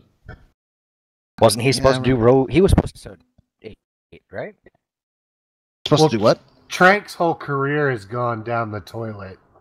Yeah, well, he was supposed to do episode 8 before Rian Johnson was brought on, I think. Or was it Rogue One? Give me a second, I'll tell you. But Now, the one show that people have been seeing, and that's getting horrific reviews. And me and Wolfie know somebody who works on the show, who said he's only seen one episode and he enjoyed it as a Star Trek fan. Seth MacFarlane's Orville. I've got Uproxx on right now. Their headline is Seth MacFarlane's The Orville isn't a Star Trek spoof, it's just bad Star Trek. Variety. Let's see. They shredded the show. I mean, shredded it. Let's see. Collider. The Orville review. Seth MacFarlane plays it safe in his egregious Star Trek ripoff. And then there's JoeBlow.com, which gave it a pretty glowing review. So, out of the 4, only one good review. I think part of the problem has to do with the way Fox advertised it. Might also be just a general reaction against anything that Seth MacFarlane's got his hands on. Well, no. We heard rumblings early on because of our connection to the show that the way Fox portrayed it in the trailers was not representing the show accurately. It's more drama, not comedy. Basically, Fox cherry-picked like all the comedy scenes out of the first episode and put them in the trailer. That's not the first time they've done something crazy like that. Firefly. And yes, Very Firefly, speaking of which, our chat, yes, there's a severe lack of patience, long-term vision among networks. Well, I think a lot of the stuff that I've been seeing... there was an interview MacFarlane did when that it's one of the things you can watch on Fox's stuff, and he sat down and he was talking about how science fiction today, and I really do think that this is the new Battlestar Galactica's fault. Science fiction has gone dystopian, and everything is about how horrible people are to each other. And there is never, I mean, look at the new Star Trek. It looks dark. It looks gritty. There's no hope. Whereas sci-fi from the late 80s, early 90s, Star Trek was hopeful. There was a hope for a better future where it wasn't all shoot-em-ups and the world was destroyed and humans had to fight each other to survive, that kind of stuff. And this is what MacFarlane is going for in the show, that there is a hopeful future. And I'm just wondering how many people aren't getting that. They just see it as not good sci-fi because it's not dark and gritty and it's not The Walking Dead or Battlestar Galactica. I really think you're hitting on something there because it's not what has become the norm, and when you reach back to something like that and no one's used to it anymore, then they don't know how to react to it. And even Enterprise went a little darker. I mean, there was still a hope because you knew what was coming, but it was still a lot darker than any of the other Star Trek had been. But now the question remains: and they canceled it just when they were reaching for that hopeful moment. That was really getting good. Yeah, I think unfortunately the other big anchor around the Orville's neck is Seth himself. That's what I'm saying. I love him. No, that's not what I'm talking about. I love a lot of his stuff, but I think he loves Star Trek too much, so he had to be on screen in the main role. I think the show, it'll probably turn out that it would have worked better with somebody else in the captain's chair. He's good with voices, but he's not always the best on-camera person. He'd be probably better as a supporting. This is a quote from Uproxx's review, and this goes to show that the reviewer already has an issue with Star Trek of the 90s and the late and early 2000s. The whole thing's bizarre down to the employment of a bunch of Trek veterans behind the scenes, most notably executive producer Brannon Braga, who was responsible for many of the dumbest and most formulaic parts of The Next Generation and Voyager. Ah, there it is. There And it is. That's you what just- I'm telling you. It was like, okay, so you don't like it already because it reminds you of a show that a lot of people love. i.e., you didn't take your bias into account when you went to make your review, i.e., Exactly. opinions. Bingo. That's full it. of- That's it. full of Exactly. crap, That's, etc. that's Can I- exactly what I'm talking about. They've got an idea in their head of what it should be, without even giving it a chance, for crying out loud. Go ahead, Can Echo. can I chime in for a second? Just because I'm going to have to turn in my geek card here because I'm going to lose points for this. But I've been really busy traveling, so I haven't had a chance to keep up on the Orville too much at all. So I have a completely unbiased experience with it. All I saw about the Orville was what I saw at San Diego Comic-Con and ads. And what coming back to what you said earlier is that I wasn't, as knowing nothing more about it, I wasn't sure if it was a comedy or if it was serious. Kind of leaned towards, I think it's a comedy, but I wasn't sure. So I think you're right on their portrayal of the advertising for it, because as a person who knows nothing about it, I wasn't sure what it was. So therefore, it didn't get me interested in seeing it, because I was like, it wasn't funny enough to be a comedy, but it wasn't serious enough to be serious. So I was confused as a viewer. I think they don't really want to support it. It's kind of like what they did to Firefly. Yeah, it was they confusing did a bad job advertising. advertising. And Firefly was just amazing. Oh, Firefly's amazing. There you go. That should be your project next. Firefly is amazing. Okay, yeah, Firefly's really You awesome. just earned back. Except against Adam. Adam's all against it. I'm they're not putting it through the Oh wash. my god. I'm not against it. I just don't understand the draw to it. I mean, it's good sci-fi. I just don't. I mean, it's like the Grateful Dead. It's like The Grateful Dead. I don't understand. It's like these guys, the dude's been the dead for a Grateful Dead? decade, and yet they're still walking around wondering what Okay, happened to him. there's a huge difference there. No, it's not. Deadheads and brown coats are very similar, dude. There's a huge difference between a jam band and Firefly. Oh yeah, huge No, difference. I'm not talking about the show and the band. I'm talking about the people who follow it. But the thing is, Firefly was going somewhere with their story, and again, it was another case The whole of they point never. of a jam band is their music's not going anywhere. Yeah, and Firefly was going somewhere with their story, but they never got a chance to get to where they were going with it. Honestly, I thought you were going for The Walking Dead, and you accidentally said Grateful Dead. No, I meant the Grateful Dead. Heads and brown coats are very similar in their responses. I'm When you not ask seeing them- it. I'm sorry, Adam. I can't Nah. side with you on this one, buddy. I can't side with you on this one. I'm sorry, I can't do it. We can just sum it up as it's not Adam's thing. It's just not my. Kind of like I zombies. mean, have I watched it? Sure. I watched Babylon 5 too. Did I get into it? Not as much as some. Yeah, same I here. No, I love couldn't get into Babylon it. 5, I but like can Babylon only- 5. I can only watch it in spurts because it's so dark. And political. It just ugh. It was And dated now. ponderous. It's very dated now. Very dated now, but it was so politically ponderous, and it was it was just heavy stuff. I just it didn't grab me. That's why I didn't like New Battlestar Galactica. When it was like by the end of the fourth season, I wanted to kill myself. Well, that first season was really rough. It's just like I would have thrown myself out the airlock after all that because there was never any good. It Frack was 4 this. seasons of just, you know what? Why are we even trying? Oh, it's just dismal. It was and Absolutely. no offense to Doug Drexler who worked on the show, but Dismal part of all. Defiance was the same way. Gabe worked on it too. Yes, I know. But Defiance had it was one of those where it was the worst of humanity at all times. Yeah, and no one wants to see that. And that's what I wanted to see with McFarlane's thing because he was going for the best of humanity, and a lot of people are confused. Is it a comedy? Is it a drama? It's like I would say maybe it's like MASH. That's supposed to be both. I don't know. I'd like to see it just to see, Yeah, Is it a I'm gonna comedy watch or is it a drama? It's Or a is it both? dramedy. It's It a is- dramedy. It's a It's dramedy. dramedy. Okay. It is there like MASH. Honestly, I think it has a lot.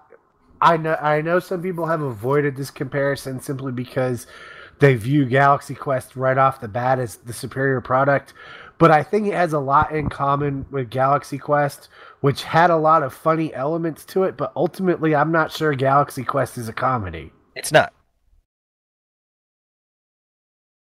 It's not a coming of age. What's the word? It's an eye opener kind of thing for Tim Allen's character, with a lot of comedy thrown in. It's a drama about Tim Allen's character realizing that his life sucks and looking for something better, but but the drama and the action comes in along and the comedy, thanks to Alan Rickman, who that's part of that. Grab Thar's hammer. But I mean, What a savings! And I guess these people have seen more than one episode. I watch it. It's like rating skipping. I'm not going to skip it, and I don't think a lot of people are going to skip it. I think it's going to be. I think for its first 3 shows, it's going to have some pretty high ratings. We'll see.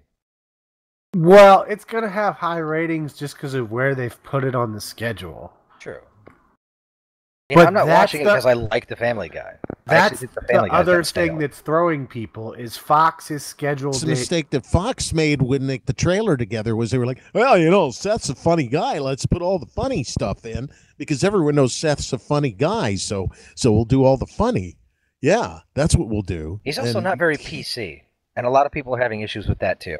I saw one review. Oh, boo-hoo. Where it was his misogynistic and sexist attitude towards everything. His jokes are toilet humor and blah blah. I was like, really? What high horse are you sitting on? Because if you can't take, it's a joke. He jokes around. Listen to the man when he talks in interviews. He's not really like that, but it's funny. He knows what gets, he knows what gets a laugh. Well, but the whole point is the misogynistic stuff in his shows usually gets shown up. Oh, it does. Exactly. People kind of miss that. Exactly. And he plays by the rule, and I love this rule, that either all funny or none of it is. Which is why I always found it funny that him and the guys from South Park have some kind of thing going on. No, he actually doesn't care. I know. I don't think they do South either. Park absolutely 100% despise being compared to them. Even though their shows have very similar rules that there's no one barred. Pretty much. Although in the case of South Park, they take it further because that's how they work, and they're on. That's true. Also on Comedy Central, you can get away with more. Now, I absolutely adore South Park. I think Trey Parker and Matt Stone are 2 of the greatest satirists of our age. Brilliant, absolutely brilliant stuff. I mean, honestly, if you look past the toilet humor and everything, the way they tackle issues on that show is insane. I mean, the stuff that they manage to put in people's ears simply by being dirty and everything is crazy. You're learning and don't even know it. Exactly. They address issues that no other comedy would touch with a 10-foot pole. Exactly. Because they don't have anything to hide it with on other shows. Now, supposedly they're getting away from that some with this new season, so we'll see what happens. Well, I know they made the claim that they will do no Trump bashing on their show this season. Well, just because they don't want to be like everybody else. Well, I think part of it is they're worried that they legitimized them in some ways. Well, there's also the fact that they point out, it's like, we can't really come up with anything crazier. He's already doing it. It's like, we can't surpass what he's already been doing. True. Because the fact that he keeps saying something that surpasses what he just did. But the thing is also, if you start doing that, then you just become a one-note joke over and over and over again, and that's no good either. I'm sure they'll do. They did it with Barack Obama, and they did it with George Bush. They'll throw 1 or 2 in, but I don't think it's going to be. Well, they've already had a whole season that basically swung on the Trump stuff. Yeah, but the aspect that they have, the same thing with Family Guy, and now again, Family Guy's gotten kind of stale. You can tell that they're kind of getting over it. Family Guy started to go downhill, and what they did the Star Wars thing a few years back, they did Jedi. McFarlane on the commentary on the DVD, he was just like, he goes, "I'm tired. I don't want to do this." You can tell. He goes, "I am so sorry, folks, but here you go." Well, they even put it in the crawl. Yeah, like they said you got to do this, and I'm like, well, fine. They would otherwise they would have spread it out longer. He confirmed. He actually got up and left in the middle of his own commentary. He had stuff to do. He's like, "I'm too busy. I gotta go." And he said, he goes, "I'm tired." He goes, "It's hard to write jokes, especially when you're writing stuff and you're doing stuff for 3 shows, and they want you to be constantly fresh." He goes, "It's tiring," and you can tell some of the stuff is tiring, which I think why the Orville might be what he needs to walk away from some of that, and maybe we'll see a different side of Seth MacFarlane now. I don't know.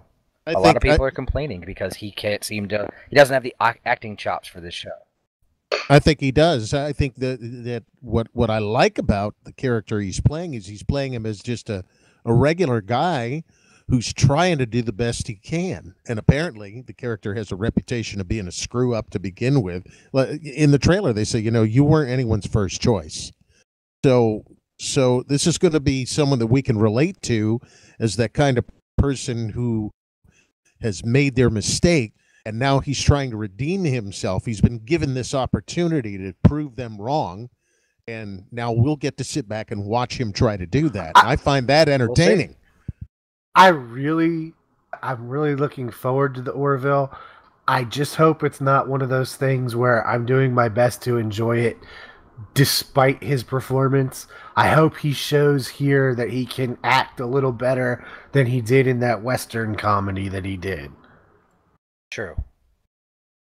But I love him. He's a talented guy. I mean, if you've ever watched his concerts and watched him sing, I mean, he really is amazing. Yeah, he is. He's a good entertainer that way. And again, we'll see what happens.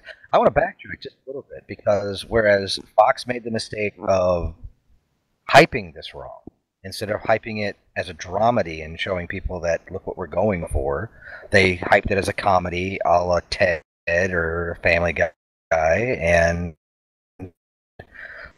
people are now like, what you promised us. I think that's where a lot of these reviews are coming from, is people were expecting one thing and got another. But then going back to Discovery, I'm going to swing back to Discovery, because they're going to tie hand in hand, because we got two sci-fi shows hitting the airwaves within 2 weeks of each other. One an actual Star Trek, and one a Star Trek homage. Brian Fuller got fired. He was pushed out. New reports came out where he was like, whatever he wanted to do with Discovery, they didn't like too much, and they pushed him out completely, which is not right.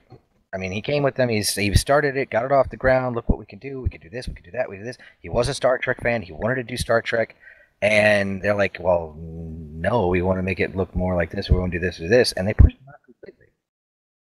And I think, now that coming out, we'll see what happens. Well, from everything that I've read and heard, that he was trying to keep canon as possible, and there seems to be this push to keep it as JJ verse as possible. And you can see it in the design ethic. Yes. You can see it in the storytelling of what little bit we've gotten. Which doesn't make sense if they're supposed to be in the Prime Universe. But I read one theory where JJ had cut some kind of deal where, by God, all Star Trek henceforth is going to be from his universe.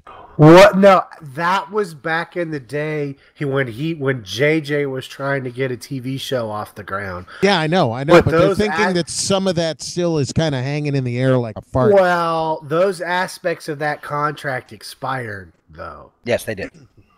That's why CBS waited so long to announce Discovery, because contractually they couldn't announce it. Yeah, but we got 2 weeks. But you got to wonder if he has some people that favored his point of view as far as how Star Trek should be done, and so they tend to lean in that direction rather than toward a more canonical direction. But CBS couldn't stand JJ's direction, because JJ's direction meant JJ literally wanted them to stop everything with the original series, no merchandise, no showing it, nothing. And CBS was like, "Yeah, we're gonna." CBS gave him a giant middle finger. Yeah, we're gonna take our cash cow and get rid of it. It's all about the money, right? It is a cash cow for them. But I think a lot of this has to do with the marketing guys too. They go, "Yeah, well, but we've got these 3 pictures out there that were pretty well received, and the whole look and feel of that is what everyone seems to be jiving with right now. So let's hang on to that." I know that we didn't care for JJ, but everyone seems to like this crap over here, and let's run with it, I do know in one of the new promo pictures that came out, there were real switches on a panel. Interesting. I know I had seen an article headline. I didn't read the article. It was in passing, that the producers in an interview at some show, convention or whatever, were discussing how, as the show progresses, they will move towards the original series more. And I was like, how are you going to do that when you've already established that the ship that I mean, what we've seen looks light years ahead design wise and everything. And everything just looks newer and or it looks too futuristic. It's like you can't go back in time. But they're like, we're going to bring the color schemes in and stuff. I was like, okay, we'll see. Okay. If they can find a way to mesh the two, Yes. that would be pretty damn cool, I think. It would be cool if they can pull it off. But again, it has to get off the ground. And when we were talking to Doug, remember, he said there's no reason why they couldn't pull that off and make it work. No, there is no reason they couldn't. But, I mean, again, we're going to have to see because I'm guessing we'll start seeing reviews for it probably next week. Unless they do that whole where they're not going to show it. Like, I mean, the Orville got showed, a few other of the newer shows. They did some showings and stuff, people. I know that, like, The Inhumans was actually in theaters, and it got trashed. I mean, no one... Well, that has looked awful from the beginning. But it's, again, will I watch it? Sure, I'll watch it.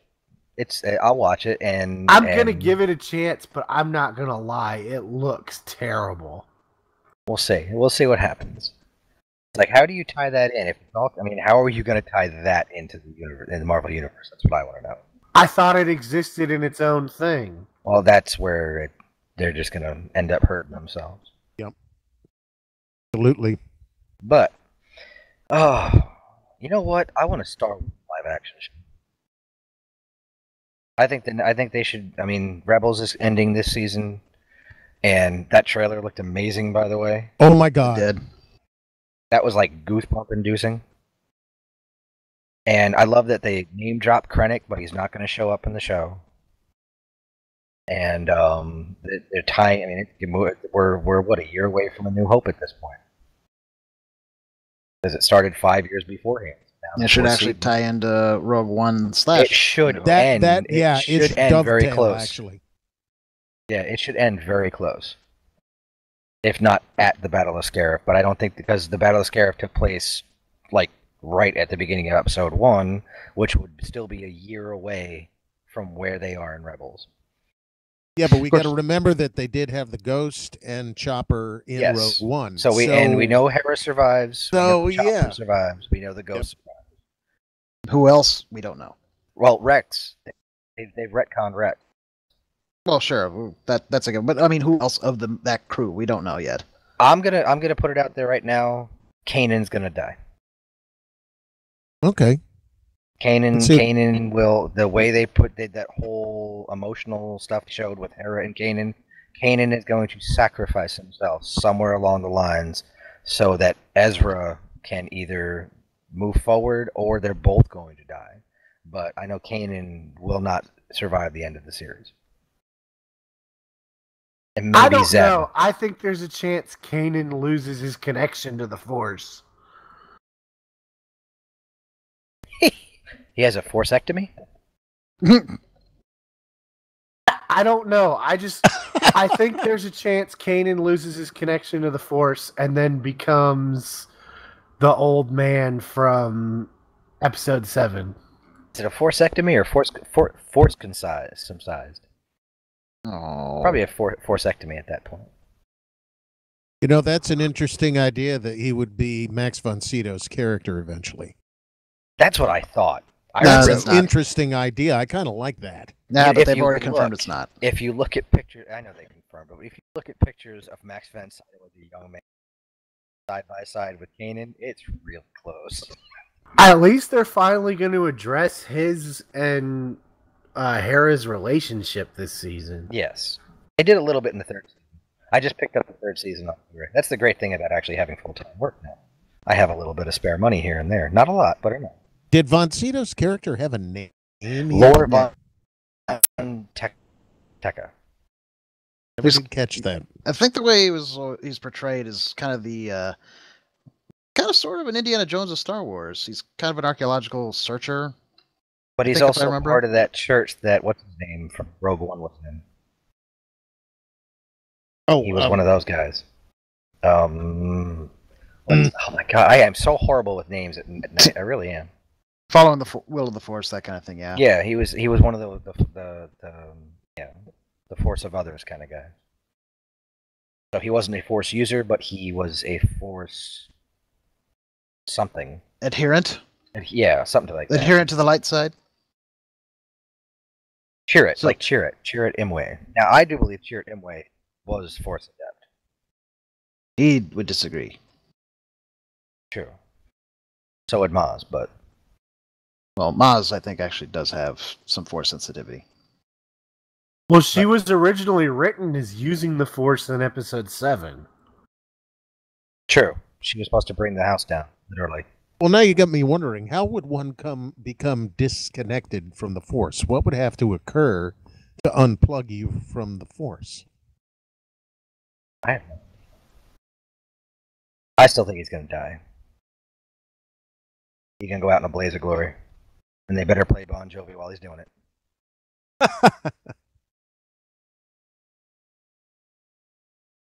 But that's my thoughts on that one. Anything else? I mean, you got Blade Runner coming out. Yeah. I may see that one. I still haven't seen. Still on There's the a couple fence. recent ones that came out. Oh, I will probably do a short animated review of Alien. I will put that up on the YouTube channel. Now that I have the animation stuff working a little bit, I will do an animated review of Alien Covenant. Late, because I just watched it on Blu-ray. Oh, it's not a good movie. Did everyone go to see Close Encounters? No. We Go see caught it? it at. Yeah, we went and caught it, and it still holds up. Still really, really, really good. Well, I aren't know you I'm going to see Wrath of Khan this weekend. It's playing by me. I might go run and see it. They've got 2 shows tonight. I'm still Yeah, I tempted to can't- do the Movie Pass thing. I can't wait to see Blade Runner. Really? Yeah, I do a lot of work for Shadowrun. Yeah. I think Same Blade I can see Runner genre. looks pretty good.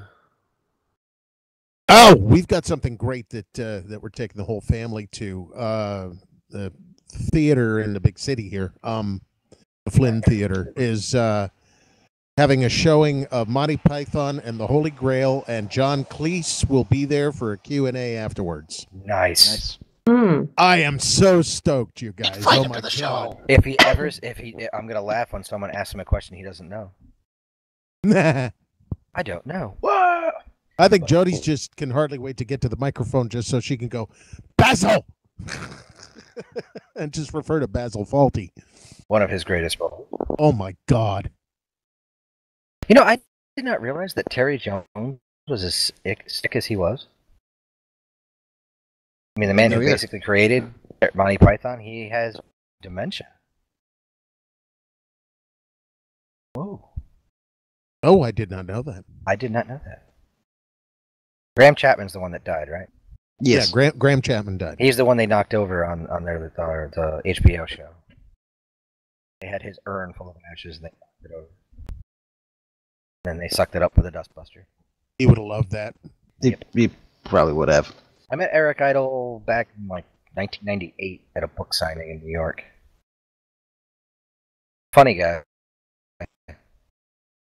He actually hung out and talked with everybody. It was really cool. He was just really personable. I don't thought so. You said we should have like a live action Star Wars, right? Yes. You know who should make the poster for that? Will you stop? Let the Oh poor my lady God. work. Hey, I'm just saying. Let the poor lady work. My God. She would work. Come on. You're like a rash. All right. Okay, look at this way. That does sound a little fun. Look at this way. I am definitely a patron of the arts more than I am an actual artist. If I had millions upon millions of dollars available, I would bankrupt myself practically buying art from various artists. I'd be hitting up, Adam Hughes, like, make me this, and I'd be going to this, other people's like, make me that. Here, have money, and they'll be like, quote me this ridiculous amount. I'll be like, sold. I would totally do it. I would totally 100% do it. Unfortunately, I live in the real world. I'm the same way. I'd love to hire her and to do some artwork for Outer Rim, but like we said earlier, I don't think I could afford it. You gotta sell Wolfie's car. I'm on a broken shoestring as it is. So All you Sell have to Wolfie's do- car. I love how it's my car that has to get sold. You have a car? Yeah, I do. I'm paying down on that sucker. You just have Hey. to convince me it's a fun enough project to fit in. See? There you go. So you've already told us though that it's not even your car, so this works out even better. Meaning I can't legally sell it. Oh, you can totally sell it. Whether you get caught or is another matter.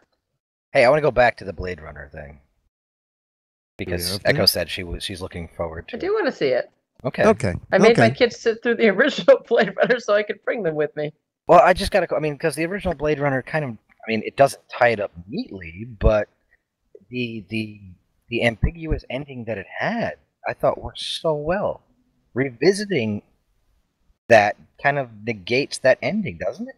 Yeah, that's why I'm kind of interested to see what they do with it. Okay. I didn't say I was going to like it. I'm just interested to see what they're going to do with it. Because So. I really, I mean, I like the newer cut they have, the final cut without the narrations and stuff. Yeah. But I mean, I remember the original with the narration. I didn't find it too bad. A lot of people are like, oh, it's horrific, but it's neither here nor there for me. I mean, do I own the movie? I've watched it. And it's not one of my go-to constantly watched over and over films, but I'll watch it every once in a while. And but I mean, the ending, I like that you were left with the questions, and it's like, are they going to answer those questions, or are they going to leave those questions unanswered and just bring up new ones? I mean, maybe I will see. Well, see, that's what I'm looking forward to seeing. You know, sometimes if somebody comes back, they do that. Like they come back at something you thought was closed, and they can pull it off. You're like, hey, that was amazing. Or they can flop it. You know. Well, that's my fear because isn't Ridley Scott? It's Ridley Scott's, right? Who's doing it? Yep. Yeah. Yeah. Okay. Yeah. Well, his going back and retreading the Alien thing has left a really bad taste in my mouth for that one because Prometheus and Alien Covenant were horrific. I mean, Alien Covenant. Oh, it's just like it's one of those you just ask yourself, why did you make this film? Why would you go against? I mean, in all honesty, the second Alien movie is the better film. James Cameron did a much better job than Ridley Scott did, and while his was good, James Cameron's was better. Now the other two, I can leave them in the Alien vs Predators. But there was stuff. The unanswered questions were better, and with Alien Covenant, he answered way too many questions. All right, so just contact me before you go see it, and I'll tell you whether or not to see it. I'm like, no, you don't want to see it. Or, yes, you do. Cool. See? I will do that. That's what you do. Okay. Because it's not one of those where I got to go see it on opening night. I mean, then it won't leave a bad taste in your mouth. Like, no, just gonna leave it where it is. Okay, cool. Warn you. Okay. I mean, I wait for Thor. Thor looks good. The wait for Thor is killing me. Oh, Thor looks so fun. It looks so fun. They finally got its stride, 2 movies later. Well, the director said they didn't take it seriously. The funny thing is, it looks like the standout from Thor is going to be Hulk. Yeah, we'll That's not a bad see. thing. No, that's a good thing, actually. Yes. But aren't they saying they are never, ever, ever going to do another standalone Hulk film? Yeah, they can't because of legal issues. Yeah, I know, but no one is going to. Well, it's not a character you can do a standalone film. It really isn't. I mean, it's amazing they had a TV show last for as many seasons as they did. Of a guy turns into a Hulk and gets chased, but it's not. I mean, I always wondered about the book. I always found the books boring. The Hulk comic books are just kind of like, meh. He's a big guy. He smashes things. Well, now I think the evolution of the Hulk that we're going to see in Thor would be heading in the direction of an individual movie because we're finally reaching a Hulk that can actually communicate. True. While he's the Hulk. Well, that's probably always could just feel it necessary. Too busy smashing puny humans. And gods. Echo, you realize I am going to take you up on that. I will contact you. Oh, that's fine. Yes, I'll be like, please do. Oh, was it good? Last thing I would want is Blade Runner to leave a bad taste in your mouth. Well, I really do enjoy the original. Maybe it's just, what's his name that got acting in it? What's that guy's name? Squinty face there. Oh, I almost want to say Ryan Phillippe, but it's not Ryan Phillippe. Ryan Gosling? Ryan Gosling. He ate his cereal. What? Oh, you don't remember that meme? No. There was a guy who, for the longest time, would take like a spoonful of cereal to Ryan Gosling on a video, and he'd hold up that spoon, and then Gosling would always look away, and the meme was basically Ryan Gosling refuses to eat his cereal. He did this many, many times, and it became a really big popular thing. Fortunately, the guy who was doing it had cancer and he died. Gosling heard about it, and he made a tribute video where he ate his cereal. Aww. Yeah, I don't know. I mean, is Edward James Olmos in it? Has anyone seen don't it? Is he, think so. maybe he's just uncredited. Because he was one of the great parts of the film. Little origamis all over the place. His character plays a much bigger part in the actual book. Yes. Do androids dream of electric sheep? When Short when story. they do the bad, does it sound electronic? No, they moo actually. They moo. They're confused. Wow, we did 2 hours today. That's all good. We got to chat up. Yes. Yes. That's all Yes. good. According to the Google, Edward James Olmos is in Blade Runner 2049. Oh, excellent. Oh, Maybe I'll go see it. yes. I'll go see it. That's what the Google tells me. When does it come out? You're gonna make me Google that too. I think it's Sorry. September or something. Oh, okay, so it's soon. Yeah, it's September 4 years. I don't know. Hold on. Refresher what? What do you? Well, let me find out. Well, I think we're gonna wrap it right after this. I think we're just We're all waiting on the release date. October 6th. October Almost 6th. September. Oh, I think it was September a while ago though, because I remember September. So October 6th now. okay. October 6th. So yeah, maybe I'll go see it. Maybe you want to. You know what I can do because the kids will be in. It comes out on Friday or Thursday. I'll just go see it during the day when they're in school. I'll go see a matinee. Because I can do that. I can just say, hey, I'm not working the first few hours today. Nice. That's true. I can do that. I'll just work extra the day before or something. But Echo. Yeah. See, I can say it's research, and I can write it off. Tax write off. See, because I can work for Shadowrun. I can write it off. I can't do that. I'm animating animals. Yeah, Yes, that's like- true. I'm animating anthropomorphic animals right now. I can't use that as research. That's probably a You stretch. could say the kid's an android. The Yeah, android kid. see, this rabbit's face just peels off, and underneath he's a robot. Suddenly it's become a horror game. Yes. Five Nights at Freddy's. Underneath, it's always Rutger Hauer. Yes.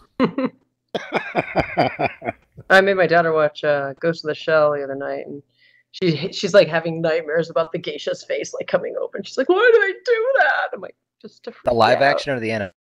The new one, the Okay. new movie. I rather The live enjoyed action that one. I've yet liked to it. see it.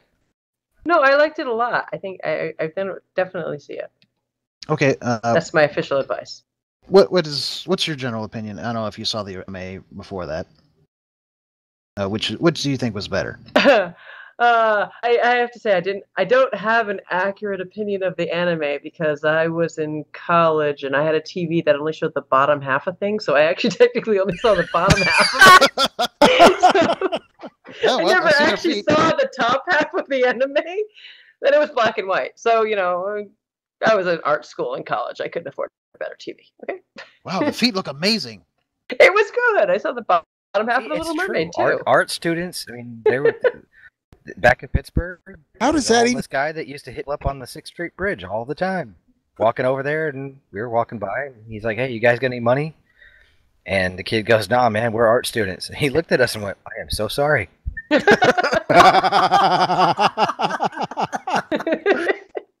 I mean, it really was. It was like you either bought supplies or you ate. Exactly. Did you ever I go to mean- gallery shows just so you could eat? You're like, Oh, "Hey, yeah. look, it's a gallery show. I can Oh, have lunch yeah. there." Dude, it's Mm. anywhere there was free food, we were there. Art school. Yeah. I don't think you get a true art school experience unless you're eating ramen and, See, Yes. my deal was always to find the bar that had the free food on a certain night. Like, don't you work? Yeah, but working 4 hours a week is not going to get you. What do you do with the rest of your time? I'm in the shop or I'm doing something.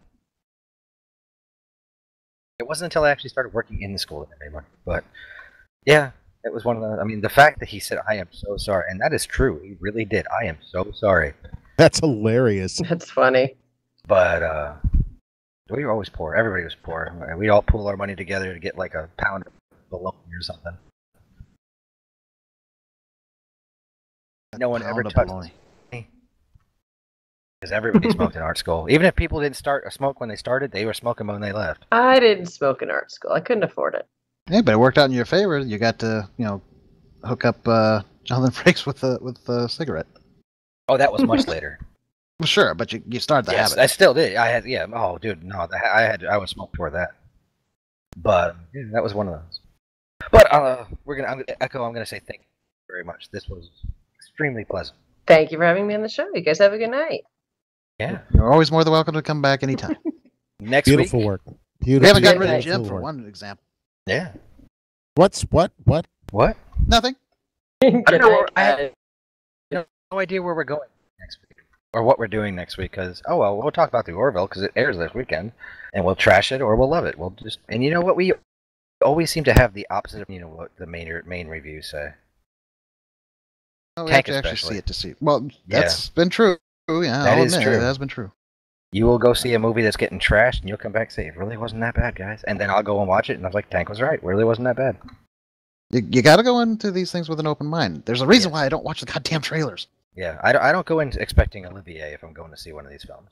Oh no, of course not. I don't go expecting Shakespeare. I don't look for an art film. If I'm going to see something that has a lot of explosions and bodies flying, that's what I'm looking for. Yeah, I mean, like, for example, I enjoyed Warcraft over X-Men Apocalypse, which, granted, that Oh, wow, bar she was left. pretty easy to pass. Yeah, she just went ahead and left. Okay, cool. It's okay. We can Okay, follow we're up done. with her. We're gonna done anyway. But Also, next week, we yeah. may right now it's not set in stone, but we may have another guest. another artist. Yes, another artist. This guy from Brazil, so he's this time's a little bit further ahead. It's actually, I think, in the same time zone as you, Adam. Cool. Oh, nice.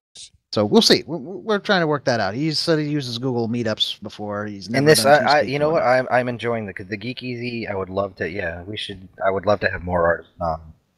Once we get that stupid website up and running, we should have a featured artist of the week, all that kind of stuff. I mean, we'll do that. We're gonna have more artists on, more people, and go and try to get more people. I'm gonna see if I can get people from the film industry and stuff into here and talk to people. If we're doing artist of the week and film industry, does that mean we're going to try to get Gabe on at some point? Yes, actually, I'm gonna see if I can get Gabe on. That's got to happen. Yes, we've had Doug. I'm gonna see if I can get John on too. I would Sure. love to, Johnny's. I would love to see if I can pick his brain about. Oh, that'd be stuff, cool. But I'll talk to him about it. I'll see what he says. But on that note, folks, we are going to call it a night. It has been almost 2 hours. Thank you for listening on YouTube and on Twitch. And again, even though she's not here, thank you, Echo. Definitely check out her site. It is echo-x.com. And her Kickstarter is, I can't say that out loud. It's in the links. I'll make sure that's there when the show gets posted. The name of the wind The name of the wind. for the next 9 cards. days. For the next 9 days. It's up there. Go check it out. Her artwork is insane. She is really a beyond talent artist. And We're selling Wolfie's card to get art from her. yes, the nuances she puts into something, the detail and nuances in her artwork. Well, even though you just glance at it once in a while, when you actually look at it, it is really impressive stuff. So go check that out. And I think that's it, boys. I think we're going to say goodnight. Say goodnight. Later. Good night. Last call. Last call. Geek EZ last call. We'll be back next week. Same time, same channel.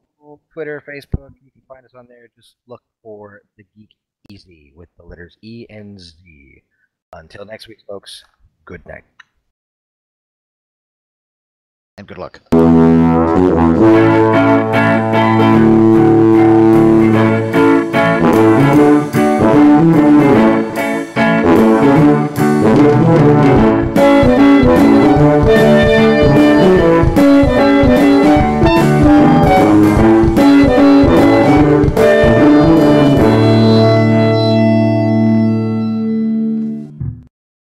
Thanks for joining us at the Geek EZ. We have some big changes coming down the road, but to find out about them, you have to hit that subscribe button. You can also follow us on Facebook and Twitter to find out what's new and what's coming down the road. So do us a favor, subscribe.